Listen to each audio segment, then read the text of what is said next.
shared it on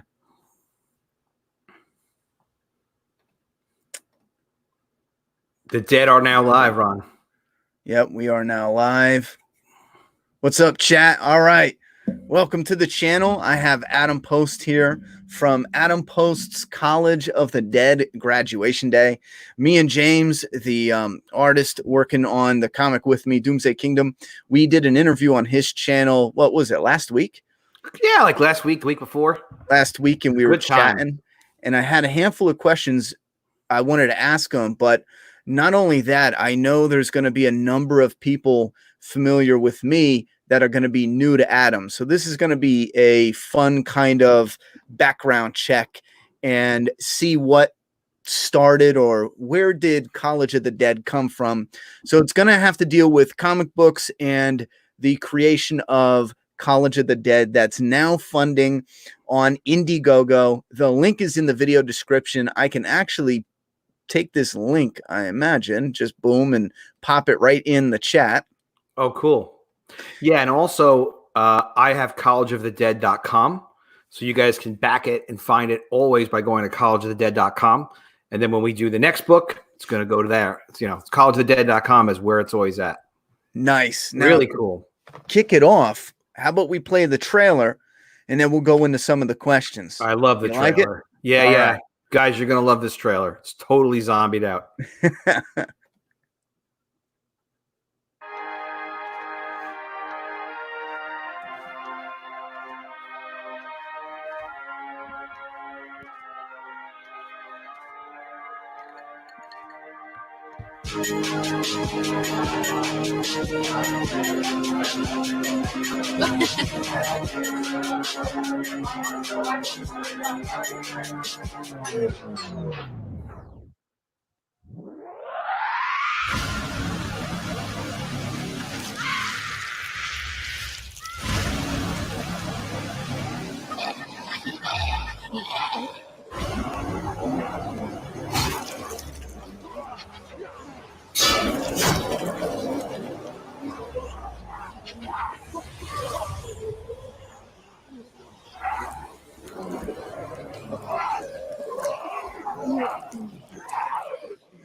Where college costs you an arm and a leg.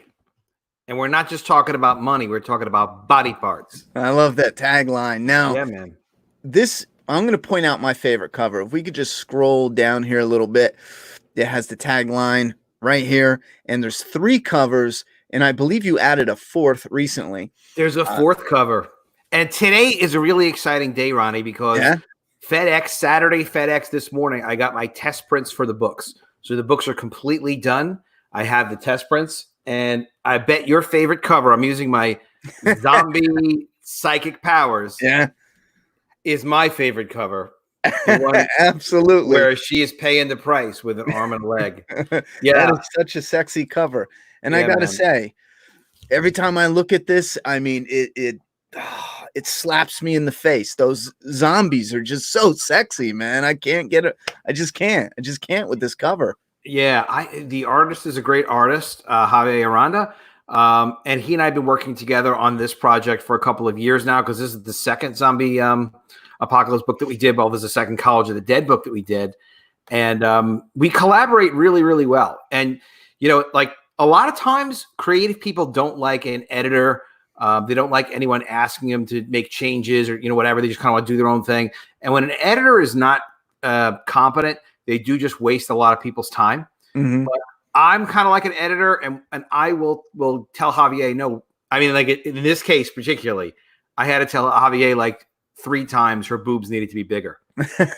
She was flat chested. Now really, yeah, and the concept for the cover was my concept. So yeah, I never draw what he can draw. Never have his artistic talent. But in terms of putting the project together and making it right and making it so that we don't waste an ounce of potential. That's what a team does. Like everybody does their part and people get to do when you work well with a team, everybody's doing their best part. Everybody's really contributing something. So yeah, I love that cover. That was the second cover that he did. He did this cover for me before that cover. This one. And yeah, I love that cover. I love the cover of, I'd call the hot torch cover, of the girl about to get attacked by zombies with the lighting coming from the torch. Mm-hmm. That was suggested by another artist. And that's the other thing, like with the comicsgate group, I've got a lot of help from those guys in kind of giving feedback on coloring ideas and composition ideas as well. And we just kind of all collaborate on making a great product. And that one came out so freaking good. I was like, all right, how about if we do one of the girl getting attacked by the zombies? And that's where we got that other one. Yeah, well, I like this one as well. There's all three of them I like. Here's the other one where they are graduating. Now, you did mention right before we started, this one was going to be the back cover, but it turned out so good. I agree. That one was going to be, this is the first book, because this is a second book now. So this was the first book, and there's a friend of mine who's a major independent comic book publisher, and he's like, oh, well, you know, when you have these on bookstore shelves, and I'm like, well, we sell them direct to consumer. We do crowdfunding, so we don't really need that. He's like, you know what? Just trust me. He's like, get a good concept cover where you've got like the college students and they're graduating, like that traditional picture of holding diplomas, but as zombies. And I was like, all right, yeah, let's do it. And you just have to kind of go with it sometimes.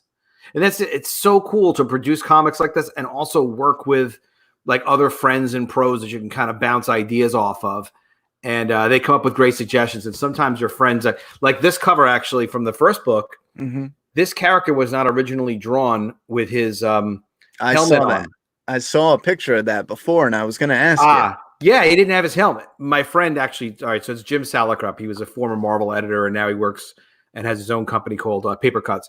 And Jim was like, the thing was completely done, colored, finished, ready to be printed as a test. And Jim was like, look, you know, maybe you want to think about having a football helmet drawn on top of there, just because people might not know it's a football player. I'm like, that's a pain in the ass, Jim. And he's like, yeah, but you know, you really want to make sure people know. I'm like, I can't fight him. He's doing me a favor. So we had to do that. And the artist was great. The colorist was great. See, that's the thing is I know what you mean about it being a pain in the ass. Not me actually having to draw it. I don't have talent like that, but working with, you know, an artist and hearing him just cringe if something that is finished needs to get touched up, because it is a lot of work. But you know what? I will say it was the right call. Yeah, man. Thanks. And you know what? Well, listening to Jim Salicrup is always the right call. I mean, the man, he just knows this stuff. He is not going to speak up unless he's got something like important to say. And he's like right-hand man, worked super close with Stan Lee for years. Yeah. So he completely knows his stuff. That cover I can't believe I have these prototypes. Like, this is how people know these books are definitely shipping June 2020. Because I got them already. Get it in hand. It's just worth it to have the stuff done. Print your prototypes. You know, even in your case, you guys are super close to being done. Maybe even go ahead and get the books printed. Like, not even if they have all the pages yet. It doesn't have to be 1,000% perfect. These are done. Like, we have all the color pages on the inside, and you know, that is a fully done. There's no there's really, I want to do a couple of very minor things, like the way the spine looks. I'm like, well, maybe we'll do a design a little bit different. There's really nothing that needs to get done differently. But sometimes you can only see that something is very cool when you see a prototype of it, you know, to really understand, like, what are these people paying their money for? I understand that. Yeah. And that's something we did when we first made the making of Ashcan. Because this is like, it was a new format. So it's like, it's full script on one side. I don't know if you guys can see it or not, but a full script on one side and the rough layouts on. You can. I'm going to make you bigger. I hit the wrong button. There you go. So this making of book, this is book 2. You can tell because there's a 2 on top of the skull. There's a 1 on top of the skull. This is from book 1. This is from this new book, book 2. This shows the full script and the pencil layouts. The script was from Stefan Petruca, my writer on the project, and the rough layouts are from the artist Javier. Javier gives us rough layouts based on Stefan's script, and then we get to approve those rough layouts, and then everybody knows what everybody's going to do. And the key part of this is great for teamwork, because one of the things you never want to do with teamwork is you never want to waste anybody's time on the team. So what you want to do is, if you do the rough layouts from a detailed script, then we can approve them, ask for any changes that we need to change without having the artist have to draw the whole damn thing. Because you don't want people to have to do extra work for no reason. Yeah. You never want to do that. Actually, and at the back too, we have some of the. That's nice seeing it black and white. Yeah, man, it's black and white, and then these are like I don't know if you can see it too well. What the heck is it? It's like this. There were rough iterations of this and layouts that Javier did that I was able to approve and give him feedback on, as we were laying out the covers. See, I like that stuff. Yeah, seeing it come to life. Yeah, that's kind of how you do that game. To me, it's so freaking interesting. Every time just taking on a new project, it's so interesting getting the work in progress and seeing what people are doing. And then even this, like we made this art book, which is 8.5 by 8.5. The art book is 1 panel per page because these are 6 panel pages, and it shows what the art looked like in black and white before it was colored and before it was lettered. And this is another 260 page glossy art book. This is the art book for book. Oh wow. 2, yeah, and this is the art. It's like a monster. It's like a phone book. Look at it. Jeez. That's a lot of zombie stuff. Yeah. So this is book 1 and book 2, and we're gonna do these every time because people they really like the work, and it's a beautiful way to display Javier's work. If you really value your artist, you always think about how you're going to present it and make sure that it's presented in its best possible light. It's good for sales, but it's also good to just respect the talent because you really, no matter what, to me, you start these projects with the idea of continuing them. You want to do book 1, book 2, and then like right now, I'm really, really excited about this too. I just got the full script for College of Dead book 3, Spring Break. Nice. So the current book ships in June. Spring Break book 3 is going to ship in January 2021. And Javier just sent the first layout too of the first page for book 3. So I'm like, I just love seeing the work. It's just fantastic. I can already picture it now. It'll be like a spring type color with someone getting their arm broken. Well, we're gonna kind of find out that Haley, this hottie from College of Dead book 1 and 2, was a little bit irresponsible in a flashback, and that's kind of something to do with our zombie apocalypse going on. Nice. We're going to deal with that, in book 3. So in continuity, interesting. Also, hotties during spring break because you kind of need to have that. And I try not to push it too much with that, but I love sexy stuff. So you want to have some sexy stuff in the comics. Well, yeah, I think there's definitely a balance because if you have a style or a decision or creative decision to add it in there, I think it's up to the material itself. I mean, spring break. This is college. It's part of that's lifestyle. What I'm saying, especially spring break. I mean, if it's gonna be somewhere, it's gonna be. Stefan really heard me because I gave him the story in continuity and was explaining. He's like, he created that character Haley, but I kind of came up with this story for Haley and how it ties into the continuity. And Stefan was like, "That's actually kind of brilliant. Let me work on that." And I was like, "Oh, that's high praise coming from Stefan because he really knows his stuff." And I let him know, look, I kind of want it to be sexy. And he sent back the proposal for the script. And he's like, Haley is hooking up with these guys and these girls. And here's a scene with like a 3-tongue kiss. I'm like, all right, perfect. Sold. Let's get this thing done. But it's going to be very well written. And it's going to be, in continuity and all like very appropriately handled. But Ron, you got to tell me, Ronnie, I think this is going to be a tradition for me. Yeah. I have to do a concept cover similar to this for spring break. Okay. Right? Like she could be in a bikini.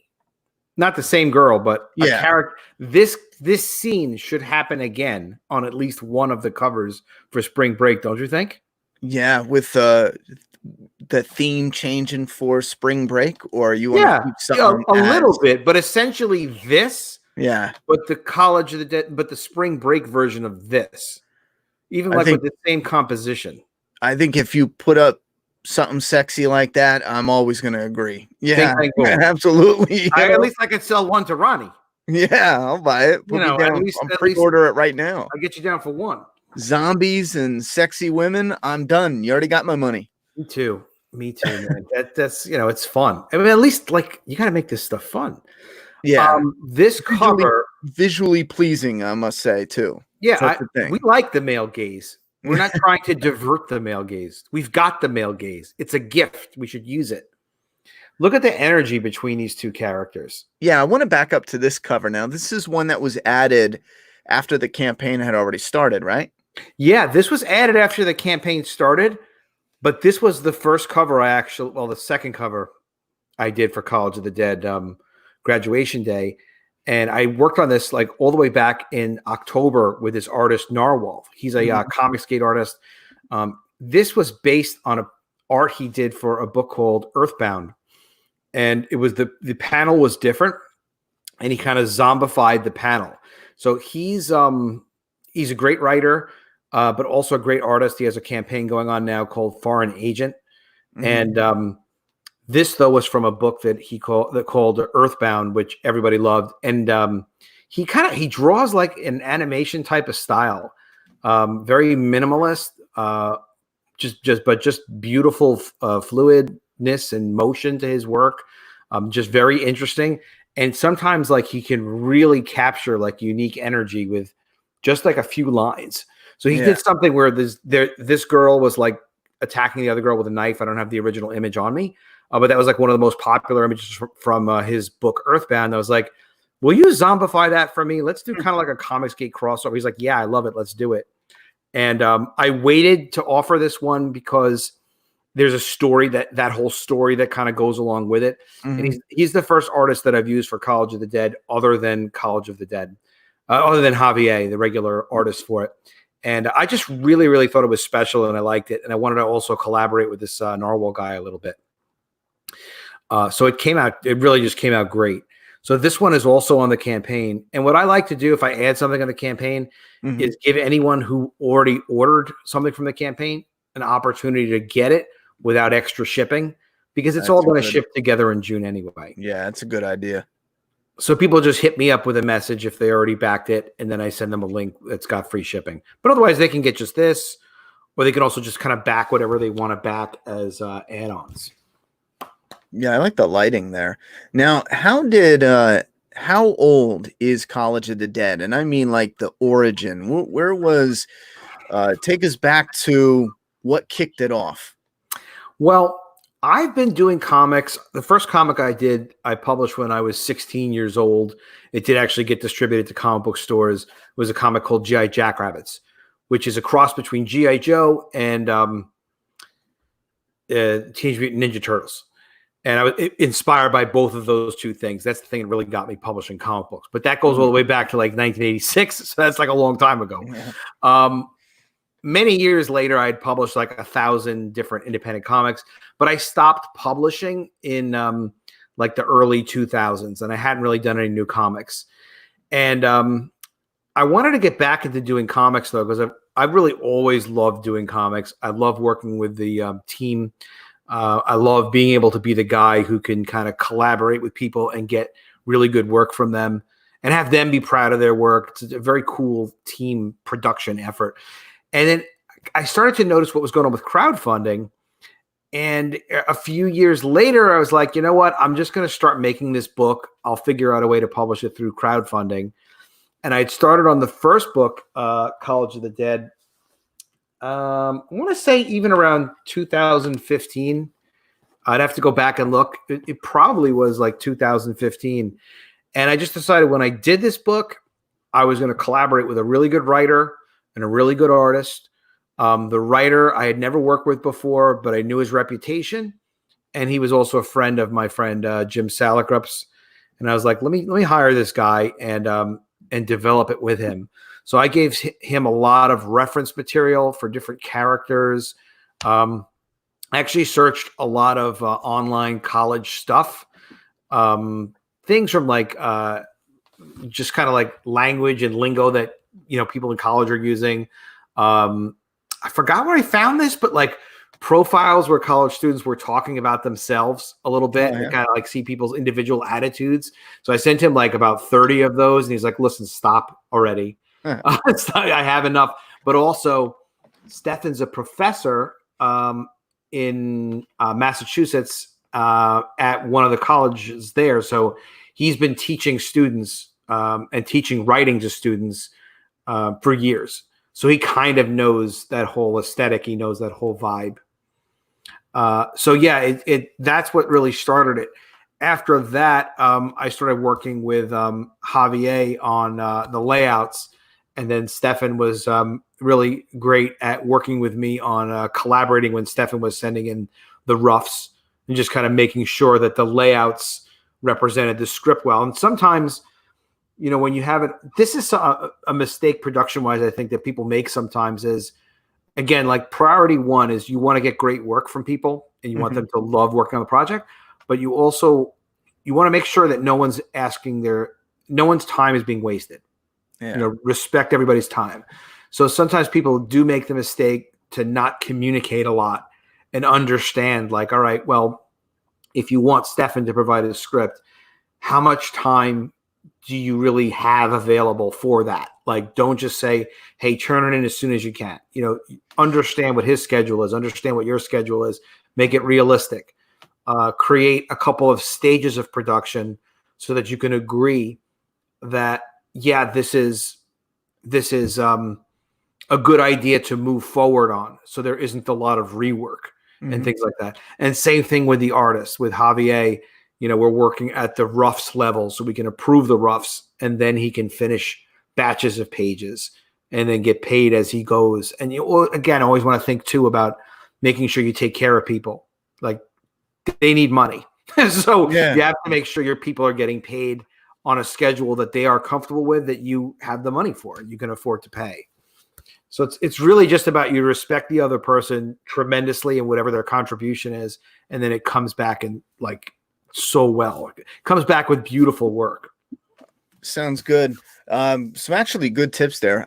I do want to bring one thing up though, because I did share this with a few people I know that are interested in comics, and it was totally new to them.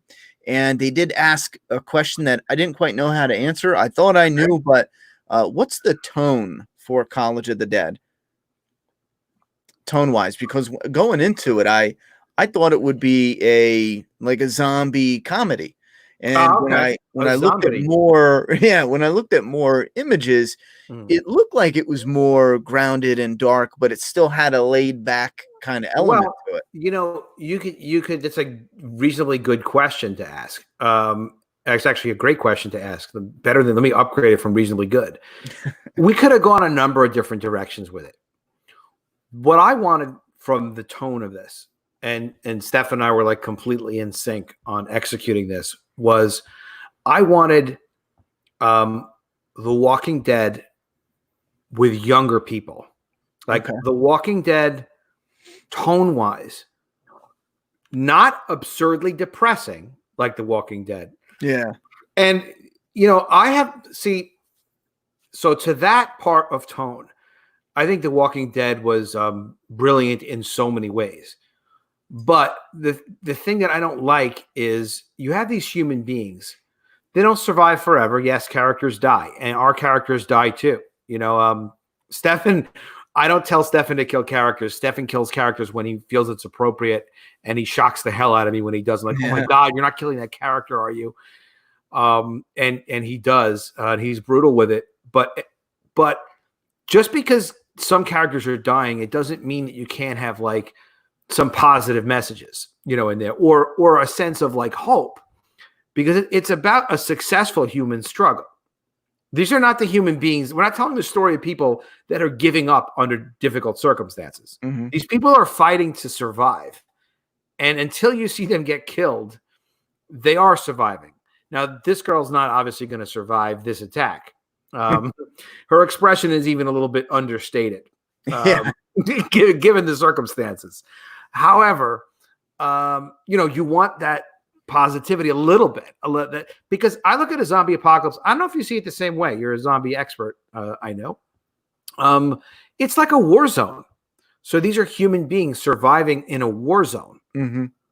So there are like inspirational stories. There's a lot of sadness. There's a lot of death, but it can be inspirational. I feel like that's a mistake with The Walking Dead, because you're always kind of led to be like, how can we, horrify and disappoint you that much more, as opposed to, is there anything you can gain out of this, and kind of be inspired by? So our tone is like, The Walking Dead, but some of our characters get killed. And yeah, there are sad and disappointing moments, but I see our characters struggling and overcoming obstacles, unless they get killed, or, in some cases a character might fail and feel disappointed in themselves and kind of like let the group down. And that happens, but it just feels realer to me than, listen, we're always going to disappoint you. Mm-hmm. So there's that.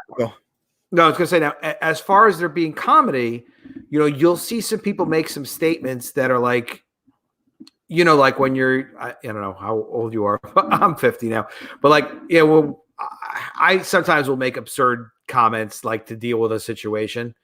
We have some of that in the book. Gotcha. But it's not a comedy. It's just sort of like, why is this guy smashing this guy's head with a guitar? It's like, well, because we have the most zombies killed by a guitar probably of any zombie series. That's one of the things we've got going for us. But it's not a comedy. It's not like it's not a silly kind of thing. It is taken to a serious tone. Yeah, when I first ran into it, I had thought, because the promotion feels like so playful and laid back, with even the college kids here with the diplomas. And I was like, well, this looks like it could be a zombie story that has a bit of fun in it. And then some of the samples of the actual pages, I was like, well, wait a minute, this seems a little more serious than I had gave it credit for when I first seen it, because I thought it was a little bit loose. So it was nice getting some clarification on that. Yeah.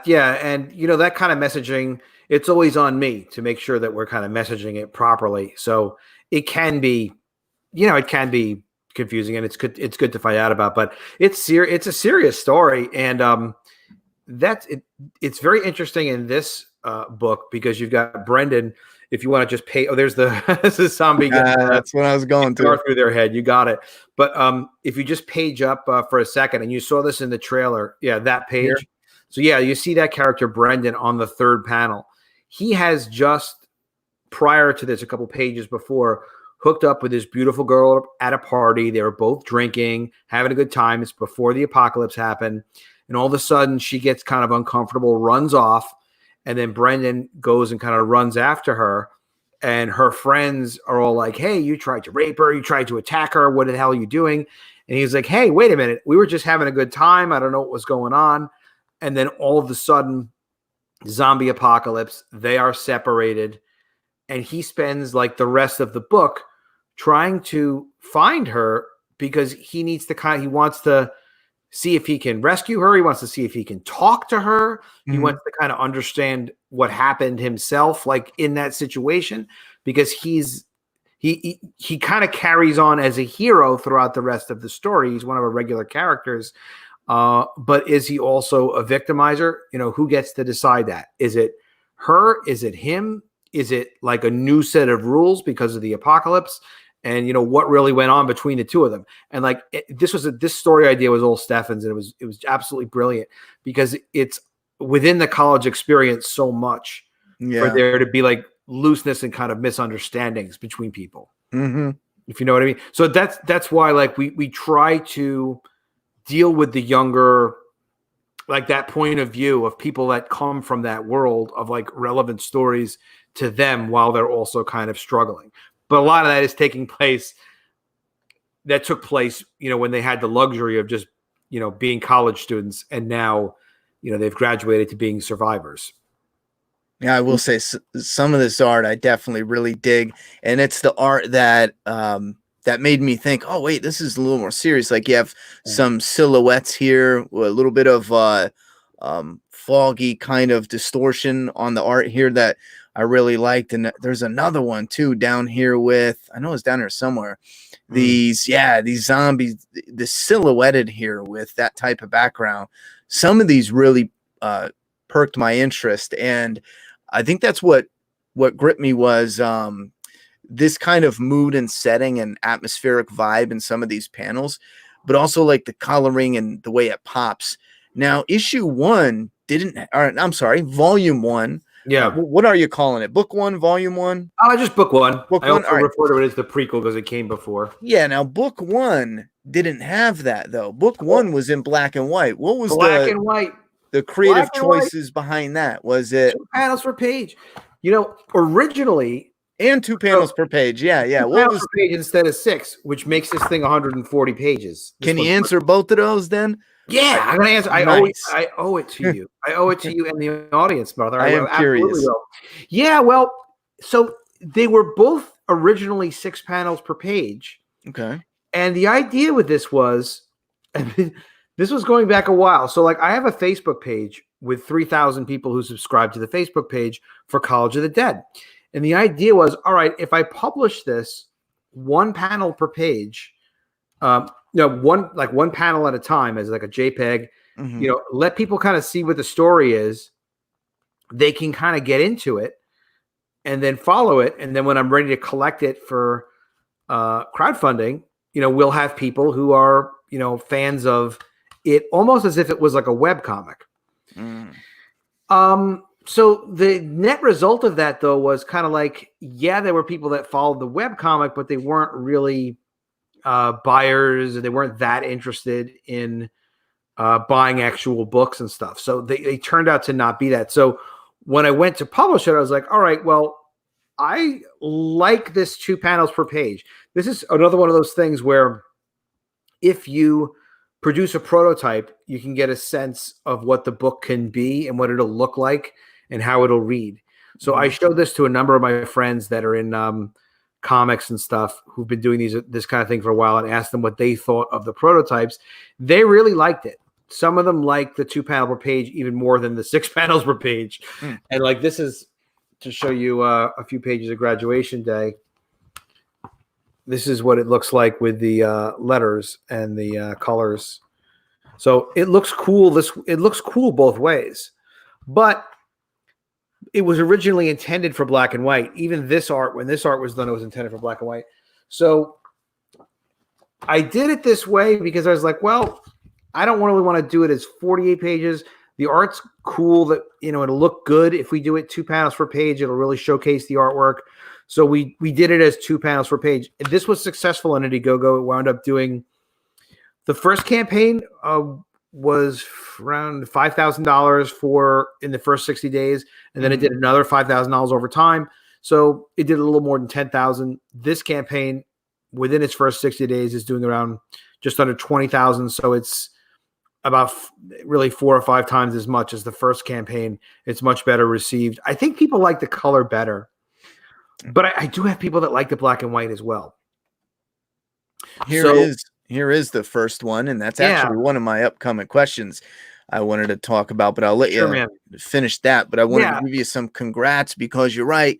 It doubled from the first book to the second book. A lot of comics and titles tend to see a dip from the first to the second, and they don't really get a good, analytical understanding until like the 3rd time out, 4th time out, or at least with single issues, that is. But yeah, you doubled up. So you're doing something right. Well, I'll tell you, if you look at the top number is 10,600. The one under it is 5,300. And the 5,300 is what we did after 60 days. And I think it was 100 backers. I can't see it. I can't remember, but I think it was 100 backers when we did the first 60 days. So we're not even into 60 days yet on the second campaign. And it's multiples, of the first one. So it's awesome. This campaign, hopefully people will want to support it. I will keep the campaign in demand, which means it'll still be available after the close while we're preparing College of the Dead 3 to launch. And just for the new people, book 1, if you missed it, is in the second campaign. You can get book 1 with book 2. So if you're just starting, You can grab them both at the same time. You don't need to worry about this campaign being expired. Yeah, the most popular thing that we're selling is book 2 along with book 1, and that's this the one cover. I got. Yeah, this cover of book 2. That's the one people really like. Yeah, that's the one I grabbed, both together. Cool. Thank you for the support, brother. So yeah, this has been more successful on book 2 than book 1, and this is part of the crowdfunding experiences. In publishing, especially, you're not going to be able to sell all the copies that you could potentially sell of something, no matter how popular you are, when you first launch the first thing, because it takes time for people to discover it. Yeah. Sometimes people don't want to buy until a few people told me, they're like, I wanted to see if you put out book 2. And then if you put out book 2, I would buy book 1 and book 2, and they kind of did. We've sold more copies now of book 1 while we're offering book 2, than we sold, I think, in the first 60 days of book 1, if you understand, if I'm explaining that right. Yeah, I believe it. I was looking at some of the math before, and it looks like we've outsold, book 1 the second time around, from where we even sold the first time. So, and then when we do book 3, as long as people like book 2, and they'll see, I've worked hard to make it good. My team those guys are fantastic. We'll do fine on book 3. We'll probably sell more of book 3 than we sold of, book 2, but also built into the numbers for book 2 are extra sales from book 1. So that definitely helps. But it is more. It is like we've sold, I think it's 400 copies of book 2 with the different variants of it, not including art books or ash cans or whatever. And by this point, we had sold less than 100 of book 1. Plus, we sold more book 1. So, yeah, if it's good, it'll find the audience. It's just the kind of thing, like, we just have to not expect that everybody who wants to get it is going to be able to get it, immediately the first time it's offered. It takes a little time to get out there. And that's another thing with comicsgate and Indiegogo. No matter what you're doing crowdfunding wise, if you're an up and comer, or especially creator owned, independent, I do think one of the smartest ideas is to focus on being able to get your product out to as many people as possible, and really hold back on the collectability aspect. I think you should make some type of option that has that to feed that, because I see some comments where people want to make something that makes it feel really rare and collectible. I guess that's the word I'll use for right now, but like a real collector's edition. But I think save that for the bigger dogs would be mine. I'm curious your take on that. Because I do a series called Secrets of the Comicsgate Network. So just very quickly about what Comicsgate is. Comicsgate was a consumer movement and still is a consumer movement, where basically it's hashtag Comicsgate. The people that are involved with or associated with Comicsgate are about producing good comics with good stories, merit-based, no politics, just good stories, good comics. That could be zombies, it could be superheroes, it could be mermaids, it could be ninjas, it could be frogs. Cyber Frog, for example, is a good example. It could be anything. But what it's not is, it's not propaganda where we're trying to make you vote a certain way or change into some sort of communist country, or we're not telling you to vote for anybody. It's non-political. So that's the way comics used to be. That's the way film and TV used to be. That's the way Star Wars used to be. There was not this push on characters to be included in storylines to be done only to stress political objectives, the way that unfortunately we have in a lot of our media today, what they did to Star Wars, Captain Marvel, et cetera, et cetera. So that's what Comicsgate is about, is trying to protect what's great and merit-based about comics and the medium. Now, there are creators that are associated with Comicsgate. I'm fortunate to be able to associate with those guys, and there's some amazing, super talented creators. And again, their focus is they just want to make good, entertaining comics. The vibe that we give off of is we're nothing special. We're just like hot dog salesmen. We want to sell you a good hot dog, make something that you like, make something that you're going to enjoy, and no pretentiousness, just good comics, the kind of comics that we loved when we were growing up. So Comicsgate creators, though, we do help each other. As I was explaining before, like, the idea for this cover was really from Kyle Ritter, who's the colorist of Cyber Frog and a couple of other things. And he had the idea of the character, some beautiful girl surrounded by zombies with the torch lighting. And so he kind of gave me that concept, and we were able to work with the artist to do that. He did that for me because we were friends, because he colored this cover. So he came up with that really cool idea. We were able to do it.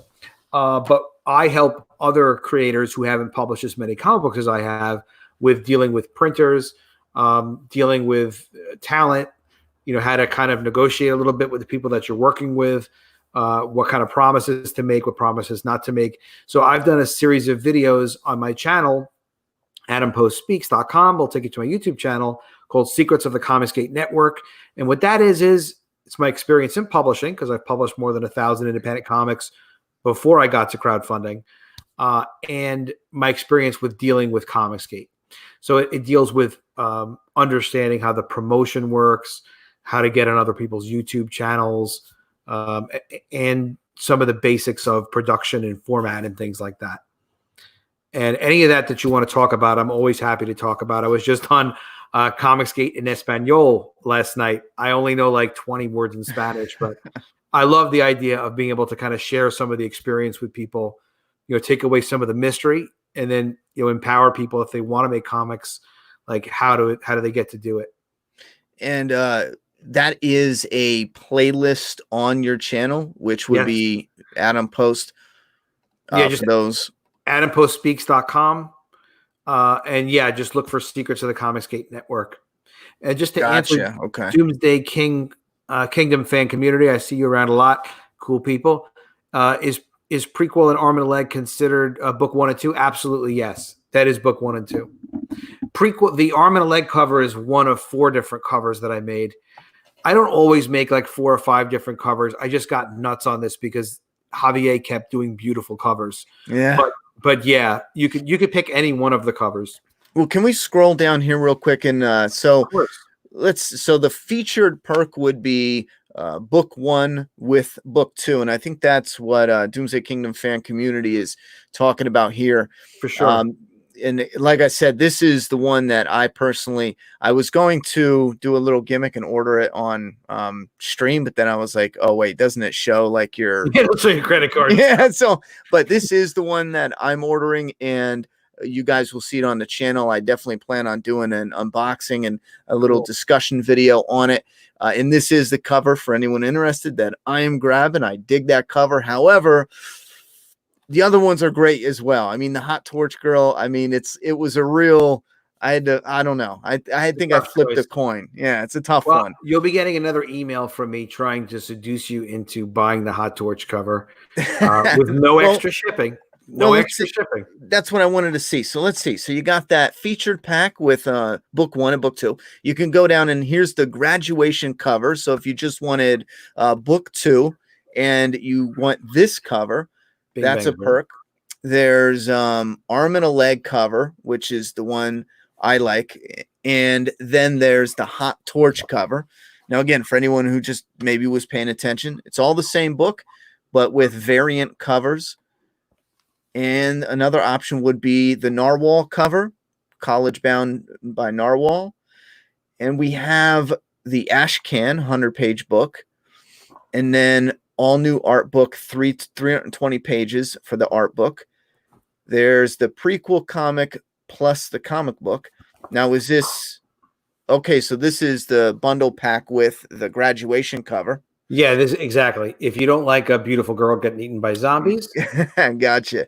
And then we have the Ashcan plus the art book, and then we have all 3 covers. So if you can't make up your mind and you can't decide and you want all of them, you have all 3. Just curious, would you ever have you thought about doing any posters by chance? Or you know what, you're the second person that asked me that today, so I'm going to show you what I thought about it. Yeah, hold on one second. Okay. Just for the chat, just so you know, my thought was, what's better than having a beautiful woman being eaten by zombies on a comic book? Having that image maybe a little bit bigger or hanging on your wall without having to hang your comic on your wall. I don't know, man. Sounds like a good idea, chat. What you think? And then we got the complete set of Graduation Day, which that has the Ashcan art book and the issue 2 or book 2 with an arm and a leg. And then you got all 4 comic covers. And then you have This Is One of Everything plus the prequels. So you got all 3 covers. You got book 1, the Ashcan, the art book. And then here's one with 2 new books. Yeah, the 2 new books that it's referring to are the art book and the art books. I see. And these here that look kind of similar, these are the 2 art books. And then these 2 here are the Ashcans. And you can see on the skull, there's a 1-for-1 that goes with this book, and then a 2-for-2 that goes with that book. All right, this is a nice, clean, pretty much spelled out. With all the variants and the book 1 and book 2, it gets a little complicated. But yeah, people do sometimes want one of everything. So it's good to pop that in there and give that as an option. Oh yeah. I have been playing around with posters, with potential posters. Oh, hold on 1 second. Boom. Yeah, that's an 11/17 poster. 11/17 is perfect. Yeah. And there's also the Hot Torch Girl.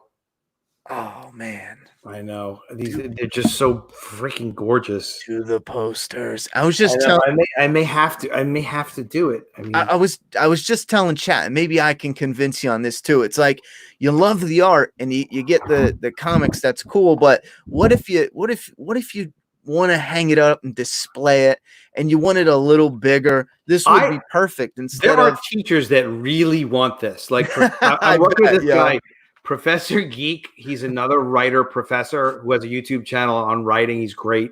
And he and I are working on G.I. Jackrabbits together. And he's like, this is so cool because of the students that he deals with. He's like, this because it has that additional social commentary of how students are kind of like zombies, you know? Oh yeah. Yeah. Cause they're like brain dead these days. But he's like, that would be perfect for his office. I also made one of these. This was a promotional image. This is not a cover. I like that. Yeah. Where college costs you an arm and a leg, the movie poster.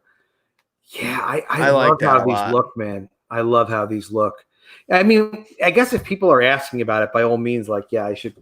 If people ask for it, that means they want it. So yeah, and like I was saying before, that's my thought process was, sure, you can buy the comic and then hang it on your wall, but what if you want to slap something a little bigger and hang it on your wall? You go for the comic and poster combo or some type of tier that's invented up. Yeah, I mean, these are nice. They're a little expensive to print and do them right and make them look nice. Yeah, but shipping's tricky as well. Shipping's a little tricky, but so it's kind of like it may have to just be that there's a set of 5 of them that you get or something like that. That might be a good idea. Yeah, I'm tinkering around with it a little bit. It's doable. It's just it's a little pricey, but then again, people have money too, so it's not going to be millions of dollars or anything, but just to ship one of these is probably like about $15. So to make but to ship 5 of them would also be like $15. So it's sort of like you kind of work out a package that, you know, people want the posters, they get the posters, but it's one of a kind, beautiful stuff. I mean, it really is pretty freaking amazing. And they look pretty thick posters too. Yeah, this is it's cardstock. Mm-hmm. So it's really nice. And they're actually, there's a way to do it where they have even like a fancier coating as well. But yeah, I love the art. I mean, I do this. I love the stories. I love the art. You know, for me, comics is, it's really always been a passion. And you can do anything in comics and you can control the whole process. You get to work with all the creative people. There's nothing else like it. You know, I mean, maybe one day we'll do a show or something like that. That'll be interesting, but that would always be giving up control. You know, we never will have that kind of control again, that what you can do in comics. So absolutely agree. You got to love it, man. Now I do have, I think we burned through a good amount of my questions that I was definitely really curious about. One that is remaining though, by all means. And since we're closer to the end of the stream now, I think this would be the great opportunity to ask it. Where do you see College of the Dead going? And I'm talking about I'm not looking for any fancy, oh man, listen, we got a movie next year. I'm talking about like for us comic readers who kind of like a longer story, will there be a 3, 4, 5 maybe? I don't need you to go. It has to be ongoing. I insist. Yeah. I insist that it's ongoing. I like it. Yeah, why in God's name? Like, I get to work with Stefan on the scripts. Mm-hmm. He is fantastic. He is, I'm doing this a long time, but Stefan is so disciplined with how he turns the scripts in. He does. I've had other writers that I work with, and I send his scripts in with his photo reference, and I'm like, listen, I'm getting photo reference from Stefan. The artist knows exactly what to draw, so don't give me scripts without photo reference. No offense, but I want my artist to not have to go search for photo reference to try to guess what you might mean. So I love the creative people that I work with. I never want to do less work with them. So, we're having more and more success with College of the Dead. So I know I'll be able to do more work with Stefan and Javier and do College Dead Book 3 for January. But my plan is every 6 months, there needs to be another College of the Dead. We need to also maintain continuity. That's something that people have given up on and not respected in comics. That one of the things that's incredibly powerful about comics is to get to know the character, respect that character's story, and then continue to follow that character and follow that story. You don't have to start all over again. You can keep that character going. Particularly, this is a cast of characters. So we have a lot of people that have a history, a lot of people that have a future. Some people die, but you always get to meet new characters as well.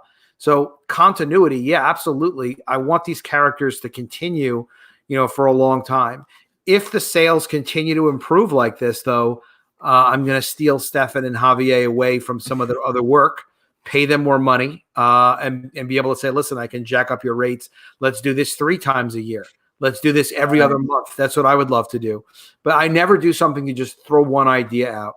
And it actually bothers me when I see people kind of just publish one idea and then they just kind of give up. And it's like, listen, no, do more of that. If you need to collaborate more, collaborate more. Bring in other creators to help you get the project going, but don't do a book and then, because when people buy the book, it's kind of it's a matter of trust and a matter of understanding that you're going to do more with your own damn idea, not that you're going to be so self-indulgent and go run off and do something else. Yeah, absolutely. And me as a reader, I know, taking myself out of, my creator shoes, just being a consumer and a reader, I do get frustrated a bit with,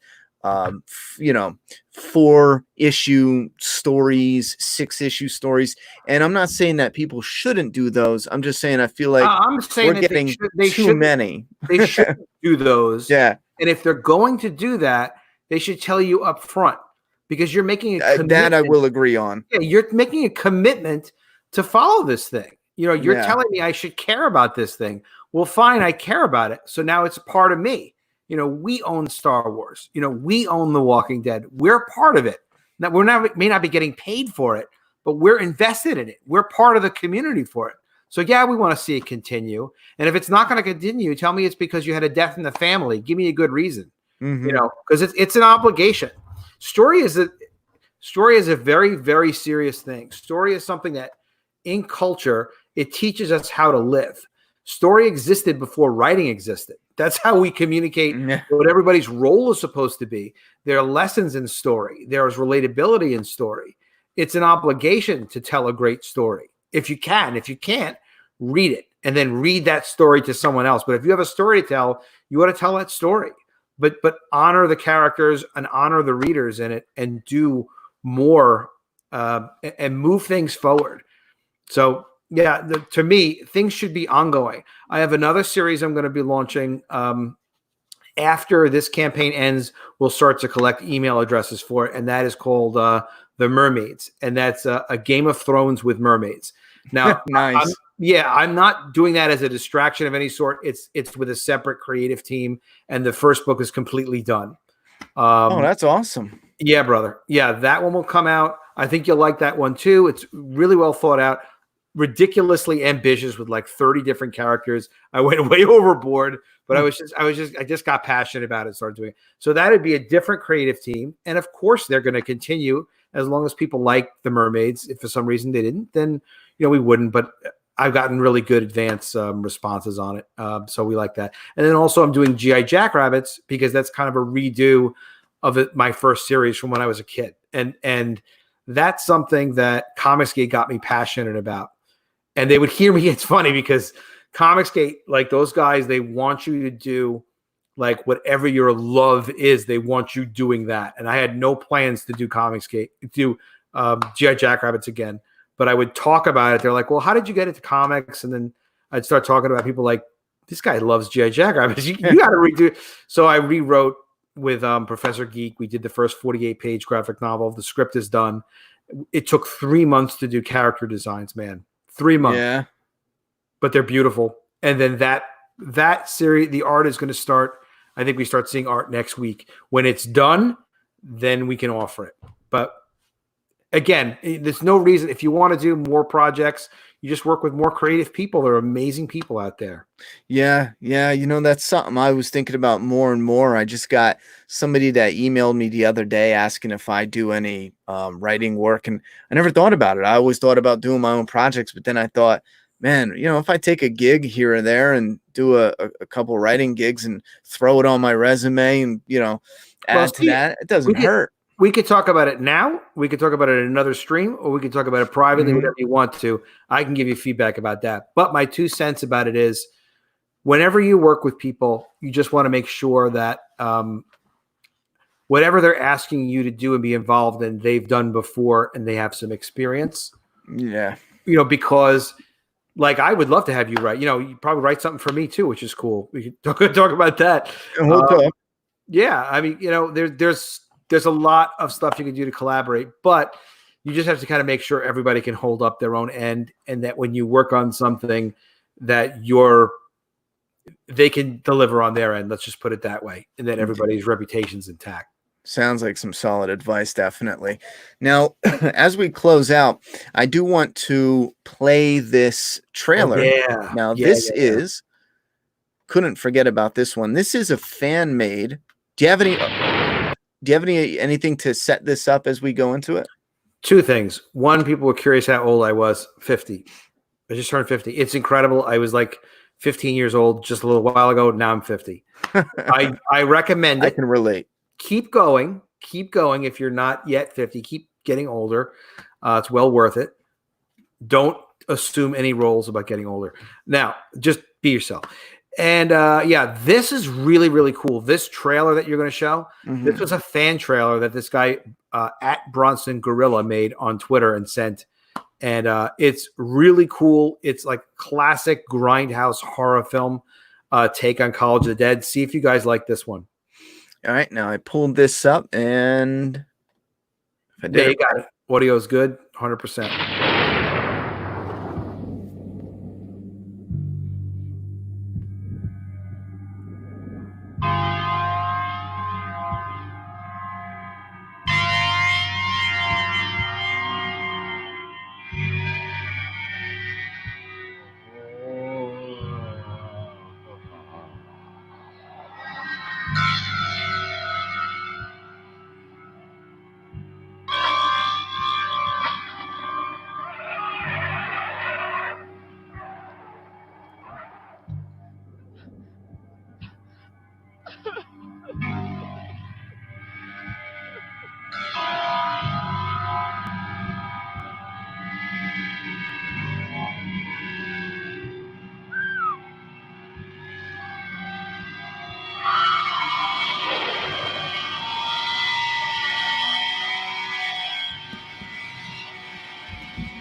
He freaked me out with this, Ronnie. Yo, I love that. I couldn't. Grindhouse. Yeah, when that girl started crying early on when they showed like the graduation zombies, whatever, I was like, I wasn't prepared for that. I was like, this. I'm like, what is this guy? A serial killer or something? Yeah, I see what you mean now. I love. My buddies were just like, no. The Comicsgate horror guys were like, because they have a show on Monday nights, Comicsgate Horror.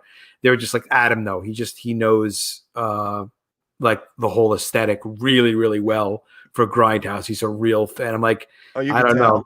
The guy, he might have bodies at his house or something. You could tell. I love this part that they did here with the Torch Girl. Yeah. That is so cool. Yeah. I love what he did. collegeofthedead.com, baby. That's where it's at. Look at that this. Is where it's at. These two moments are my favorite in this trailer. But like I said, the crying that comes in, I'm like, that sounds like he's really in trouble. This is like really worrying me. Yeah, sound-wise and visual-wise, this was a good one. This was definitely a good one. Now, are you using this at all, or is this something you put out on Twitter or any social media website? Twitter, it's on YouTube. It's on my YouTube, Adam Poe Speaks. I was trying to actually get it on the campaign, and I'm embarrassed to say, like, I kind of could not figure out how to do it. So I'm going to have to ask my friend Vinny Tartamella, who has a book called Through the Woods. He's mastered the trick of adding Through the Woods. Video. Yeah. It's called Through the Woods. It's a horror, supernatural kind of story. I just seen a picture of that, and it was some dude in like silhouetted, like a lumberjack, and it looked real interesting. And I wrote it down to look into it. That's neat. He's good people. He'll have you on his show as well, and you guys might want to trade shows as well. He's a good guy. There's so many great guys in Comicsgate, and they're just about, sometimes you get the questions first, like, are you Comicsgate or not, or whatever, to make sure that people are not interlopers or whatever it is. But once people know you're cool, then they love you. They're down with you. Yeah. Today on this channel, I actually did a kind of like a introduction video, just saying I am Comicsgate essentially. Now we were listening to your boy Zach Richard and Ethan Van Sciver since 2017, and even before I liked some of EVS's art. I have one of his Walking Dead covers. It was I think it was like one of those WonderCon exclusives, but he did a cover from The Walking Dead. I have that. I always wanted to get him to sign it, so I knew of some things, and when it was popping up, it was just like a weird blend, because I thought it was stuff that didn't have anything to do with indie. I thought it was like, that's Marvel and DC's playground. Like, those people don't. And then I started realizing, like, I don't know, something's wrong mentally with some comic pros. No offense, but just being on Twitter and seeing some of the nasty shit they'd say, and then they turn around and call others hateful. I'm like, this is like a Twilight Zone. So I started getting more and more involved. But now that we're putting a book on Indiegogo, me and the artist both decided, it's time to put our faces forward. We know there's always going to be a few bad apples everywhere, but it's time to put our faces forward and maybe add a little bit of some fresh blood into the movement, so to speak. Fresh zombie blood. It's great having you guys. Jim is a great artist, and very down to earth, easy to talk to, supportive of other people. I see him promoting other projects all the time on Twitter, retweeting things, and just being cool. And I like his kind of humble attitude about, like, well, my art earlier on wasn't as good as it is. It's gotten better over time. And like, if you look at his work, it's like, well, damn, his new stuff particularly is really sharp. He is getting better and better. I will say he took a little bit of time off. I think he fell into a rut inspiration wise, and that was just right before we synced up. So the more and more he's working on it, you can see it's like he's harnessing that. Every time you show me something new, I'm just like more excited, thinking, oh man, well, even the next page is going to look even better. This is crazy. That's the other great thing with the Comicsgate crew is it's 90% artists. There are writers as well. And they get inspiration from each other and support each other and share ideas. And they'll be like, what do you think of these colors on this and things like that? And you get so much extra feedback from the other guys. That's the main thing for me working with these guys is anytime I try to do a project, I know I have like 30 guys behind me that are like, we want to make sure Adam's successful. You can't even, like, even if you wanted to, you couldn't give up on your own project, because these guys are like, come on, let's get this thing moving. We can do this. Like, are you hitting your numbers? People are making sure that you hit your numbers and you're successful or whatever it is. And then the other thing is like, for me, it's great because there's things that I know about production, and some of the stuff about promotion that some other people don't know. So just everybody has a purpose. Like everybody can share their knowledge with the rest of like the tribe. It's really badass. It's really Image Comics 2.0, and no comic stores, no editors, no hassle, just like everybody direct to consumer through Indiegogo, and you keep your promises. And then book 2 is bigger than book 1, and nobody puts any limits on you. Yeah, that's something I was going to ask you. How does it feel? I know with the industry, I've never been in the comic industry professionally, but I would imagine there's got to be red tape and hoops you got to jump through stories and visuals if you might come to crossing that line and upsetting someone. And I'm not even talking about current day where everyone's seems to be offended out of nowhere, but I'm just talking about just having a brand and an image. It does feel like the indie scene and the comicsgate scene can come with some more refreshing ideas, both again story and visual, because there's no boundaries. There's no one overseeing saying, hey, that's too much, It's unlimited. I mean, whether it's something where like you want to do something with violence, or if you want to do something, whatever the heck you want to do, and not even violence, but something that just like seems inherently non-commercial. Yeah.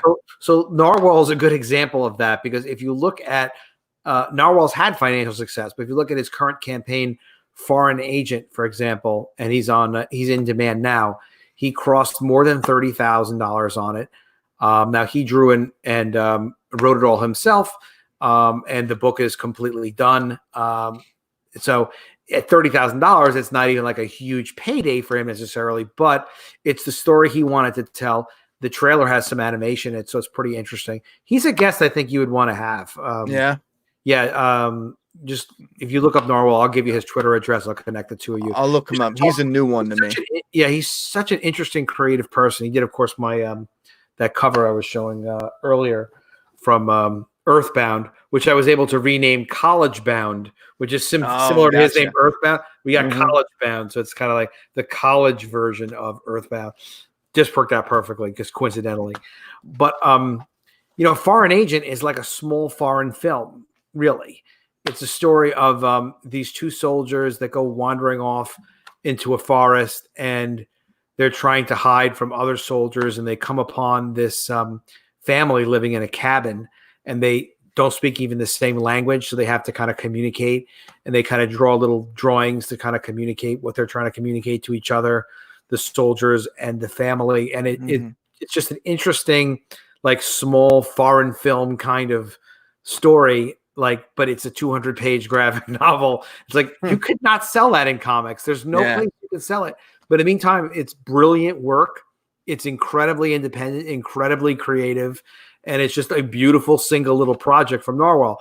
Now he's got other projects that he's going to do, and I think he is doing an Earthbound 2, which is it goes within that sequel concept, and he'll probably do really well on that. He's got other things he wants to work on. But yeah, there's no limitations. It's just kind of what you can sell to your audience. And then, of course, we all help each other promote somewhat. But the promotion part is important. You can't just be like, I'm the guy who's going to draw my work, or I'm going to just write the story and that's it. You kind of, if you want to be successful with it, you have to develop your own platform where people kind of get to know you. Absolutely. Now, absolutely, the best of luck with College of the Dead. If anyone who hears this wants to jump aboard, if you're interested, there is 11 days left, and I believe you did say this will stay in demand for. Did you give a specific timeline? Or I didn't give a specific timeline, but it's important to me to make it available for as long as people really want to buy it. Okay. So there's 11 days in the campaign. We'd love to have you support it. If you're able to support it, just go to collegeofthedead.com. It'll take you right to the campaign. And then I'm busy working on College of the Dead 3. We'll take this campaign down when College of the Dead 3 launches. But I'm going to do everything I can to continue to offer College of the Dead 1 and College of the Dead 2, even when we offer College of the Dead 3. Yeah. Because people need to be able to read the stories. I think that's a really good idea, especially for people finding out a little bit later, especially if it's growing and word of mouth is growing. I always have a bad habit of showing up late to the party on some projects, and I just really wish there was more availability when it comes to releasing stuff, even when it comes to something as collectibles and not so much comics. I always wish, because then once it's gone, it's usually so much more expensive to grab, more difficult to grab, and it really kind of walls you off in a way, because then I'll grab it later, you end up forgetting about it. With this thing, I don't think I can forever keep like 4 different variants in print forever. Yeah, well, that would be a thing. The variants, I understand that, but the story itself, being able to read the story in totality, I'm pulling for you, because I think that's important. I'm going to make sure that happens, because it's irresponsible to not do that. People want to know the characters, they want to see the prior work, and it showcases the work really well. And you kind of can't get to understand it unless you can buy it. And The Walking Dead, to their credit, really did a great job with their graphic novel collections, where the first graphic novel is like $9.99. They make it affordable. Yeah. And then beyond that, it's like $15, I think, or something like that. Yep. So I'll try to emulate that in the future as we get more of these done. I've had requests for the second book to be done in the format of the first book, and for the first book to be done in the format of the second book. Oh, I didn't even think of that. Yeah, I started the colorist on coloring the first book. You know what? I lied. To eventually release that. I was going to ask about that. So, is there a hope we can see a colored version of the first book? Yeah, it's my responsibility to do that. It's going to take like 6 months probably to get that done, because there's other stuff to do first. But we started on the basic production color flats of that, so we're going to do it during downtime. Okay, and would you happen to know now if that is going to be blended in with the book 3 Indiegogo by chance, or is it too soon to know when you would go about that? I can't tell when, because it's going to be dependent on too many variables. Okay. So I wouldn't know for sure. It may have to do it as its own project as well. I'm not sure, because it's hard to explain what the heck it is. Like the art books, whenever people see the art books, they're like, oh my God, that's beautiful, I want that. And like the art book could even be its own campaign, its own project. It looks big enough. Yeah, it's big enough. It's pretty enough. It's nice enough. But there just gets to be so many books and so many projects. But yeah, eventually we'll have to release the first book in color. And then, I'd love to do hardcover collections of these things and really, just get people any way they want to get it. I want them to be able to get the thing. Well, I'm definitely pulling for you on that, because you come out with a colored version of book 1, even though I'm going to be getting it with this campaign. That additional color for me, I love it. It's important. Put me down for 1 already. All right. When that drops. I already sold you 2 extra books tonight. I like that. See that? All right. It's working for you. Well, I hope within the next 11 days we see you push past that 20K mark. I think that would be a nice little goal to round out the campaign. So sure. This will not only be on this channel with this interview, but I do have plans. I'm trying to get this edited video done, and it's actually a Walking Dead video, which gets a little bit of eyes on it. And sure. I do want to put a little shout out in that video, because zombies, it seems to fit. So keep an eye for that coming up. Maybe I'll even, with permission, perhaps, maybe I can toss in the Grindhouse trailer into one of the videos coming up. 100%. Use it, man. Use one or both. You use one or both as much as you like, by all means. Awesome. Sounds good. Well, is there anything to round out or finish out? Any info, any new people might need before we close out? Well, it's been great being with you. It's a great talking to you. I love that you're making comics too. And as you can see, like you doing comics and me doing comics, it just makes more comics. The competition is just, we mutually grow. Everybody multiplies more. We make it a bigger opportunity for everybody. You're welcome back on my channel anytime. I want to see when you guys are ready to really launch and push and promote the campaign of your project. Maybe we do a crossover of some kind, and one day anything is possible. Mm-hmm. We just have to keep, getting enthusiastic, letting people know what we're doing, getting the word out. And Aaron P, I know, is a funny guy. He's he was around before we did the thing, but it's great to see him around. And it's great to talk to you, and much respect to the chat. You guys are really appreciated. And yeah, we definitely do it again soon. Anytime you want to do it, you let me know. And any questions you have, I'm there to answer them. And yeah, any amount that you have time to show the trailers, that's fantastic. I love the trailers. Just came out so good. I'm just that's why, like, you do this book. Like, how the hell are you not going to do another one?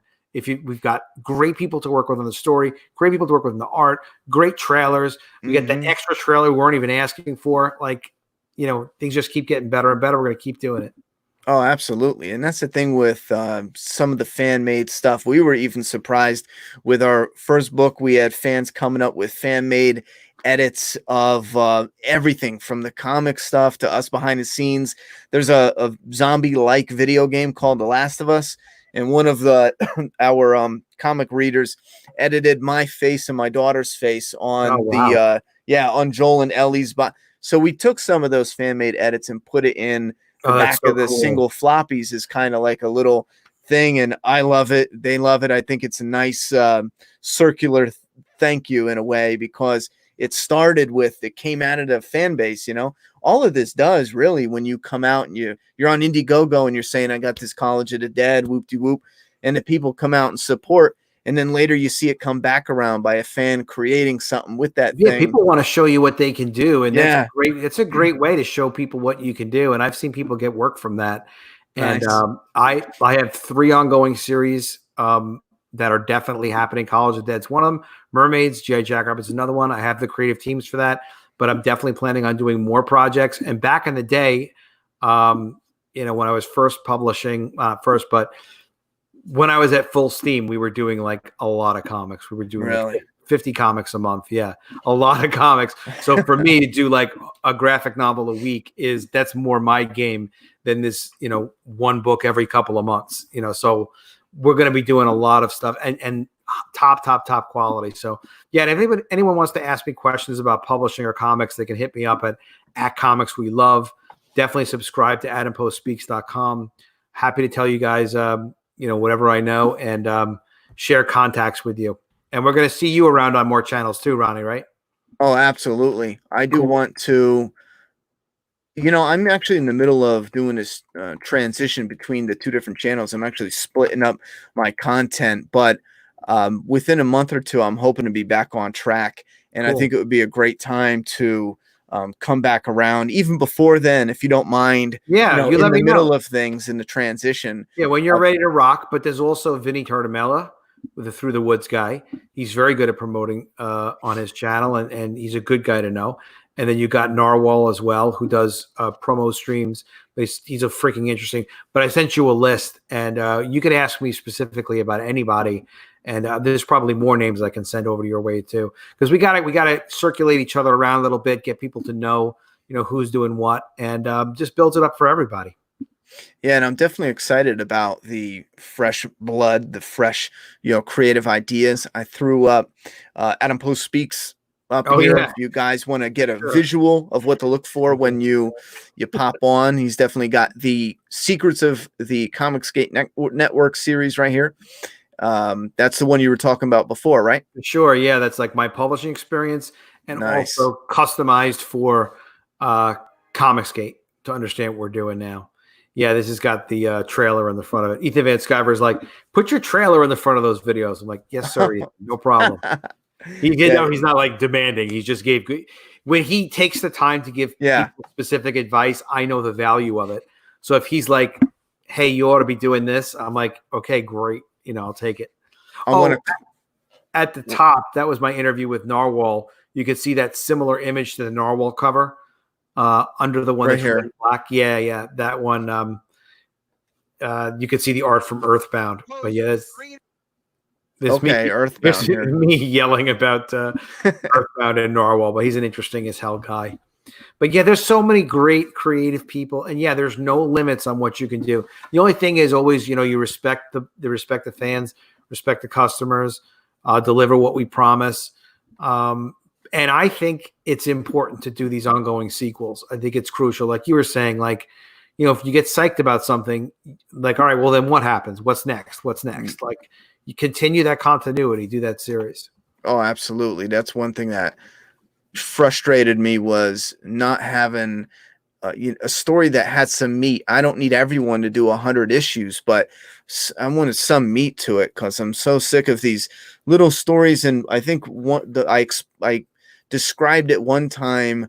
I got a comic and it was a zombie comic. It came from Alterna Comics, great experience all around. But the only flaw I had was at the end of the 4th issue, it was really a story of a girl crossing the street in a zombie apocalypse. That's basically what it broke down to. That's all that happened. Yeah. And I was frustrated because I was like, I ended up liking it, but I wanted more. I wanted so much more. And I had another experience recently. So yeah, that's almost like an anthology story, like a piece of a story, like as part of a overall theme. Yeah, it seemed like there was a world there. There was all this there, and it was like we just got a little sliver of story, and it was like, why couldn't this be, 10 comics, 20 comics? I mean, there was definitely enough intrigue there. But there's one good thing about Alterna is they're announcing that they're going to do some ongoing series now. Oh, really?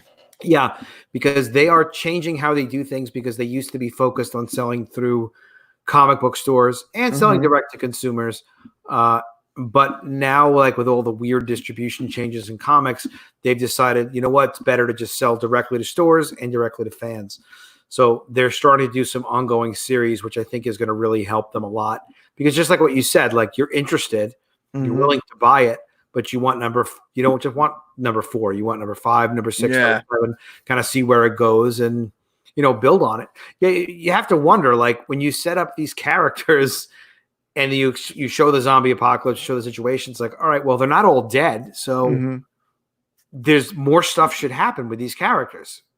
Exactly. Right? I mean, so let's continue it. Let's all like make more stuff happen. So absolutely. Comics should really, to me, they should always be that way unless there's a special reason why they can't be that way. And mostly they can be that way. So I agree. They need to do better. Need to be more demanding. Absolutely. I just noticed this. It intrigued me. I was like, what is this little square? Switch through the different pictures. Supposedly the extra videos can get uploaded there too. I just haven't figured out how to do it yet. It's kind of funny, but Vinny will tell me how. Yeah, he'll set you straight. All right. All right, chat. A big thank you to Adam Post for showing up and giving us some information about College of the Dead. This was actually really fun for me. I wanted to know everything about all the questions I asked. Excuse me, not just giving it out to the chat and for new people. What's going on with my voice? Excuse me. But a lot of stuff I was curious about, and now we got a better understanding of it. But I'm definitely looking forward to receiving Last Thing Last. When are you shipping? June 2020? June 2020, if not sooner. But yeah, not sooner. All the books are done. We have all the physical prototypes of all the books. So we've got it all printed. All the files are done. It's just a matter of adding up numbers. The campaign ends. We send it to print, and then it ships June 2020. I announced June 26th, 2020 as a ship date, but we'll ship, most likely a few weeks prior to then. So awesome. I'm really excited about it. I love being the guy that could be like, yeah, my book's done. So here it is. Because it does help, because promoting, from yourself, you're seeing it, like promoting the project, talking about the project, planning the production, like making the comics, there's always some kind of issue that happens. So it's really better when people make comics to have as much of them done as possible in advance, so that you don't have to promise it like a year and a half later. I have some friends that are promising comics like they're selling today, that they're promising April of 2021. And it's like, come on, guys. Like, you just get the damn it's not that many pages. Get the thing done, make it beautiful, make it great, and then promote the hell out of it. And you can promote it confidently because you have it. So yeah, ship June 2020. And then the next issue after this will be January 2021. Awesome. Well, chat, if you have any additional questions, information, or anything whatsoever, once this video is posted on the channel, you can actually put it in the comment box. And when I get up with Adam next time, if we possibly do a video, maybe discussing some of the back end process once you're all shipped and all that, fulfillment or any behind the scenes stuff. Whatever ideas we get, man. If chats have more questions or you guys want to talk about Jam on Comic ideas, let's have fun, man. Let's do it. Yeah, that's definitely something I want to come back around on another night in a few weeks, or once you fulfill and really explore the behind the scenes of it. So we'll do it again tomorrow at the same time. No, not tomorrow. Soon though, and we'll have you shipping that fast? Let me find out.